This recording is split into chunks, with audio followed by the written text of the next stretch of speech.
Hello friends, welcome to Ambika home maker. இந்த சீசனில் வந்துட்டு உங்களுக்கு வடுமாங்க நிறைய கிடைக்க ஆரம்பிச்சிடும் இல்லையா? ஸோ வடுமாங்க ஊறுகாய் ட்ரெடிஷ்னல் வேலை வந்துட்டு மாவுடுன்னு நம்ம சொல்லுவோம். அது எப்படி போடலாம் அப்படி சொல்லிட்டு பார்க்கலாம். நான் வந்து 2 கிலோ வந்து வடுமாங்க வந்து வாங்கி வச்சுருக்கேன். அதை வாங்கி நல்லா வாஷ் பண்ணி எடுத்து வச்சுருக்கேன்.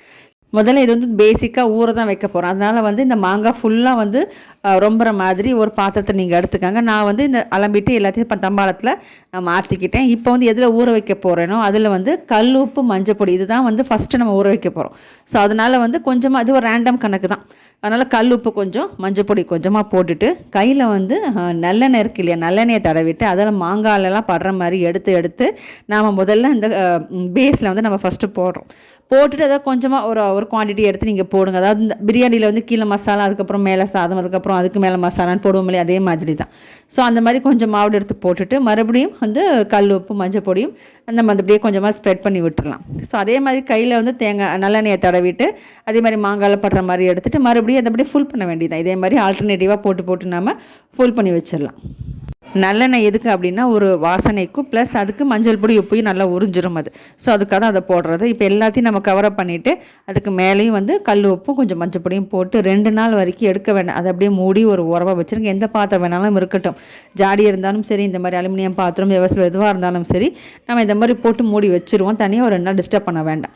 2 நாளைக்கு அப்புறம் வந்து நீங்கள் அதை எடுத்து பார்க்கலாம். எடுத்து பார்த்ததுக்கு அப்புறமேட்டு உங்களுக்கு அது எடுக்கும்போது உங்களுக்கு அந்த வாசனை ஒரு நல்லெண்ணெய் வாசனை ரொம்ப நல்லா வரும். ஸோ இதுக்கப்புறம் தான் நம்ம மசாலா வந்து இப்போ தயாரிக்க போகிறோம். இது சில பேர் காரப்பொடி அப்படியே போடுவோம், அதை விட இது வந்து அரைச்சி செஞ்சால் நல்லாயிருக்கும். இதுக்கு வந்து நான் வந்து 100 கிராம் வந்து வரமிளகா எடுத்திருக்கேன். அதாவது 2 கிலோ வடுமாங்காய்க்கு 100 கிராம் வந்து வரமிளகா, இது கணக்காக வச்சுக்கலாம். காரம் கூட வேணும், நீங்கள் கூட போட்டுக்கோங்க. அதுக்கப்புறம் ஒரே ஒரு கரண்டி வந்து கடுகு, அதாவது கரண்டி எந்த மாதிரி கரண்டி, ஸ்பூன் கணக்கே நான் சொல்கிறேன், 2 ஸ்பூன் வச்சுக்கலாம். ஓகே, 2 ஸ்பூன் வந்துட்டு கடுகு, அதுக்கப்புறம் வரமிளகா, இவ்வளோ தான். கல் உப்பு கொஞ்சம் அதோடய சேர்த்து போட்டு அரைக்கணும். அப்போ தான் அந்த மசாலா சேர்ந்து கிளறி வரும் நல்லா. ஸோ கொஞ்சமாக கல்லுப்பையும் போட்டு முதல்ல கடுகு கல்லுப்பையும் நம்ம பொடியாக எடுத்துக்குவோம். அதுக்கப்புறம் வந்து நம்ம வரமிளகாயும் சேர்த்து போட்டு நல்லா நம்ம அரைச்சி எடுத்துக்கலாம். இதை வந்துட்டு நம்ம இந்த மிளகா அப்படி அரைப்போம் பார்த்தீங்களா, அந்த மாதிரி நான் குறைன்னு அரைச்சி எடுத்துட்டாச்சு. ஸோ இது மிச்சம் இருக்கிற மிளகாயை நான் அரைச்சி எடுத்துக்கிறேன். நீங்கள் வந்துட்டு கொஞ்சம் காரம் கூட போயிடுச்சு அப்படின்னு நினச்சா கூட பயப்பட வேண்டாம். ஏன்னா வந்து இந்த மாங்காய் வந்து ஊற இன்னும் கொஞ்சம் புளிப்பு தன்மை நிறையாவே வரும். அப்போ என்ன ஆகும் அப்படின்னா, அந்த காரம் வந்து இவ்வளோ 100 கிராம் நான் மிளகா எடுத்துருக்கேன் பார்த்தீங்களா, அது கரெக்டாக வந்துட்டு மேட்ச் ஆகிடும் இந்த 2 கிலோ மாங்காய்க்கு.